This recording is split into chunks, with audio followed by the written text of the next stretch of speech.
All right, great. We're live. All right, everybody. So today, yes, happy Monday. So today, Ryan and I are going to talk all about magnesium. And as Ryan always likes to say, magnesium is magnificent. There you go. So we have our ultra magnesium complex. So magnesium is a mineral that's crucial for the body's function. Crucial. And a deficiency in it is like typically an overlooked health problem. Okay, there's so many times that somebody can have a symptom and nobody just says, try supplementing with magnesium. Correct. Magnesium is involved in over 300 reactions in the body.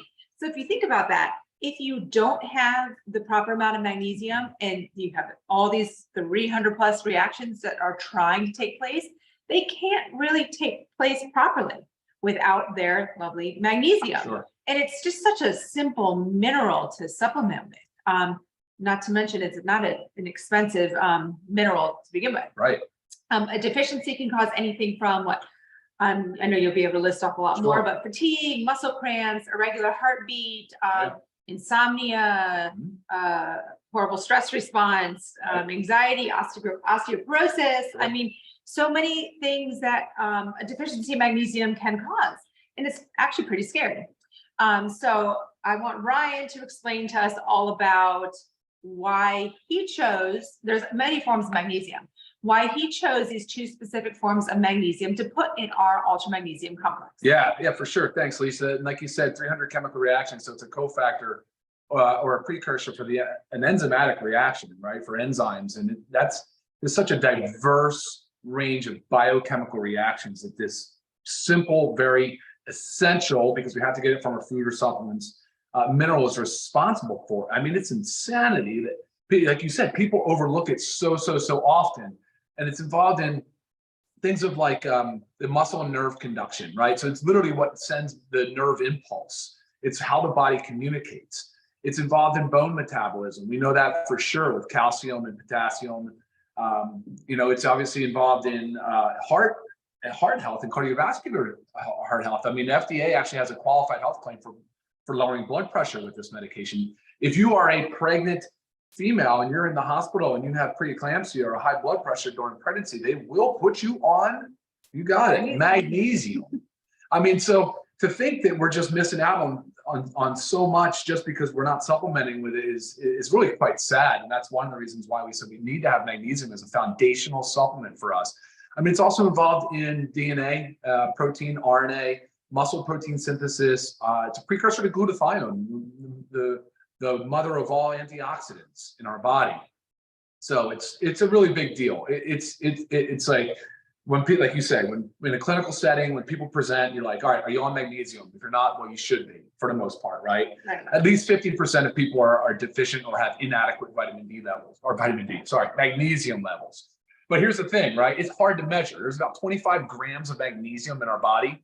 Most of it, though, is in our bones, our tissues, and our muscles. Right. So if you go and get like a blood draw, it's not really reflective of the magnesium level. It's because about less than 1% in our serum, in our blood. Less than 1% of our magnesium. And it's so tightly regulated by our kidneys that it controls excretion or reabsorption, so that it maintains a very, very tight kind of therapeutic like index of magnesium in the serum. So that's one of the challenges, but when you look at it from a survey perspective, they've done it and they say, man, most people have an inadequate intake of magnesium. Now it is in quite a bit of different foods, right? Like things like certain nuts, and green leafy vegetables and oysters and chocolate, dark chocolate, which I get plenty of that. But yeah, so ultimately, though, we decided on magnesium glycinate and magnesium gluconate for our salt forms of magnesium. There's a lot of different forms, and it's crazy. I always ask people to send me like some things that they're taking if they have any questions, and I often see a magnesium supplement. It's like magnesium oxide. Well, magnesium oxide doesn't really do anything other than increase bowel movements. It does not absorb well. There's a lot of forms of magnesium used, like magnesium citrate is used for bowel prep. I mean, magnesium citrate is great, but again, it's really just to stimulate bowel movement. It's not to help increase magnesium in your body. It does absorb, but ultimately you're going to hit diarrhea before you before you move your blood levels, which is not what you want, right? It's actually pretty much the limiting factor of all forms of magnesium. Ultimately, even you would still only be able to take so much before your stomach really starts to be affected from it. You know what I mean? which is one of the reasons why you say you could split the dose throughout the day. You could take it with food to lessen that impact on the bowels. So right. And we always say a major thing with the magnesium. I briefly had mentioned sleep, but it really helps reduce the stress hormones in the brain. So this is part of like why it helps us sleep, because we lie down in bed at the end of the day and our brains are still racing. And did I do this? Did I do that? What do I have to do tomorrow? Just everything. So it helps relax our bodies and relax our minds so we can actually get a deep, well-rested sleep. Yeah, absolutely. No doubt. All right. So what are we going to do? Let's talk some questions here. What else we want to, I usually like to pause for a moment and just kind of see what people are asking. Right. And again, we talk about magnesium all the time, guys. We've talked about it.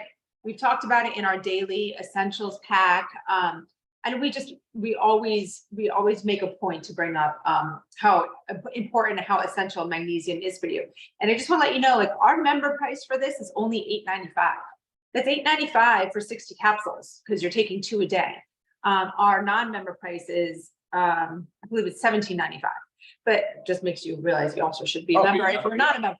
But again, there's no reason. I mean, a month's worth of magnesium for under $9. Right.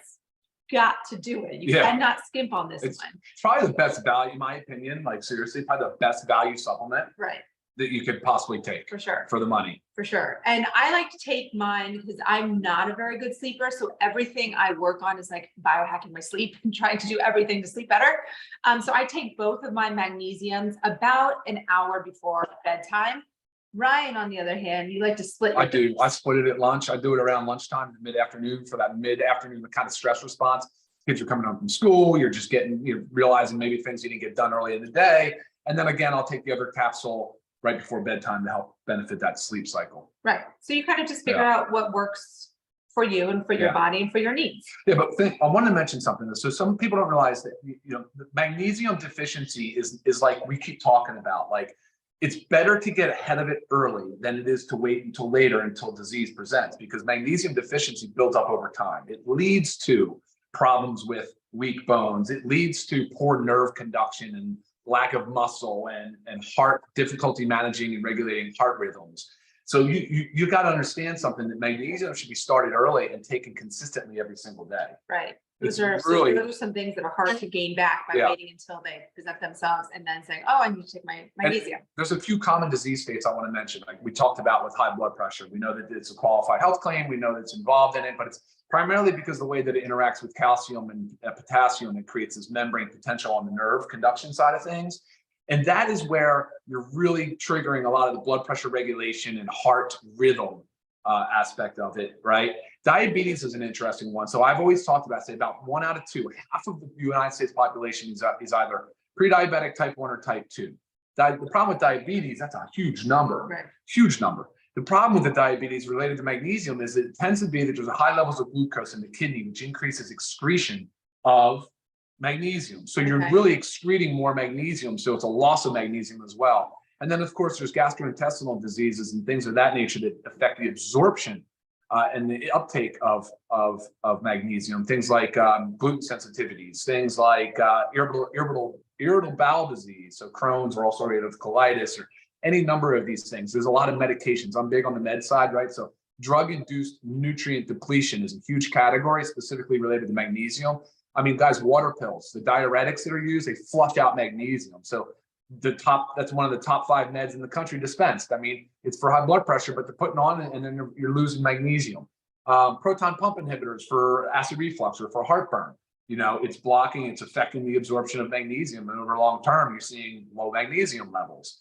And so you're seeing certain meds, and a lot of times I always caution people. I say, watch out with magnesium because it can bind or can chelate to other minerals, like things like zinc, for instance, right? If you have magnesium in a multivitamin with zinc, it potentially binds and prevents the absorption. So what we're ultimately trying to help you guys understand is that it's such an easy mineral to supplement with, but you got to know what you're doing, what salt form you're choosing, why you're choosing it, what to expect from it, how long to take it, all those things. That's really what we want you guys to get out of it. Right. And like what you were just saying, that's why you intentionally left magnesium out of our multivitamin. That's right. Because of the fact that it can bind with other. It can bind, it can compete for your absorption, it can do a number of different things, but it's also, I want you to have control over your dosing and the timing of your dosing. Right. So you can experiment with it, because not only are we talking about blood pressure, we're talking about diabetes, we're talking about osteoporosis, you know, we're talking about also migraines, so and headaches and things of that nature. So I want you guys to be able to use your magnesium as a tool to help you with these things. You know, I mean, muscle cramps, it's another area where, you know, people can realize that they're probably maybe low or deficient with inadequate amounts of magnesium. Right.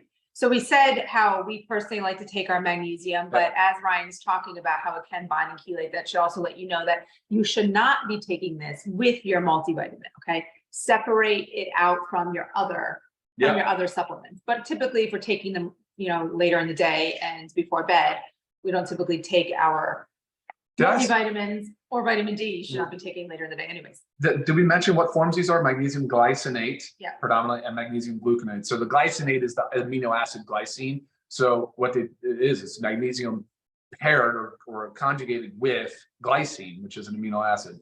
So which is very cool, very cool. It is in a capsule form. There's 60 capsules. It is gluten-free, dairy-free, soy-free. It's a vegetable capsule. And like I said, I'll split mine dose. So you get your daily intake of 420 milligrams, but you get that across 2 capsules. That's why I split mine at lunch and then again at dinner. Yeah. Yeah. Oh, perfect. I mean, again, super simple supplement, and something that we all need to be taking every single day to make sure our magnesium levels stay up where they should be. And other things that we talked about, the body will increase excretion of, right? We said exercise. Right. Oh, we didn't say that. That's what I'm trying to say. Exercise increases excretion of magnesium. We talked about medications. We know caffeine can do it. High stress amounts, chronic stress, of course, can do it. We know that.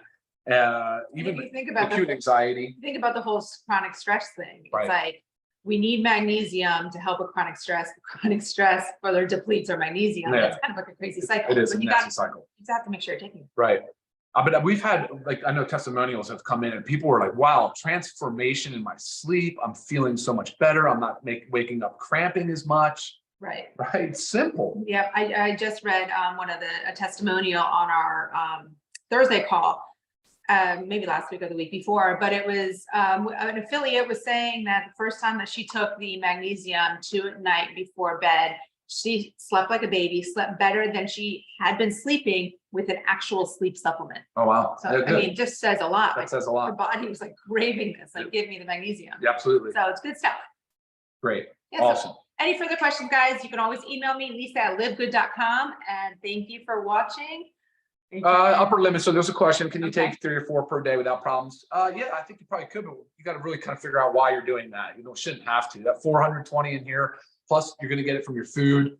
You probably figure you can get up to 1,200 milligrams of elemental magnesium a day without many side effects. But that's, again, there's a lot of patient variability on that. If you can't use capsule, wait, what was that question? Powder capsule. Okay, so for people that can't swallow pills, that's what you're asking. These you can actually twist apart and put in water. So I always say that all of our capsules, the only one that can't is the fish oil. Obviously, that's an oil in a gel cap. Yeah. But you can twist them off, pour them in water, and do it that way. Yeah, there's a question about starting before bone and muscle issues develop. You betcha, especially in the athletic population. It's very unfortunate that these high school and collegiate athletes are not being told that magnesium should be an absolute regular supplement for them. Yes, I mean, we give 100%. our children 9 and 10 years old a child version of magnesium. Our bodies all need it. We need it. Without a doubt, 100%. Sorry, guys. I know my hands and you're trying to get used to this. All right, cool. All right, great. That's it for our Monday Zoom. Join us next week, Monday, noon Eastern. Hope you all had a great Mother's Day weekend and have a productive rest of your week. Sounds great. Take care, guys. All right. See y'all. Bye. Take care. Bye.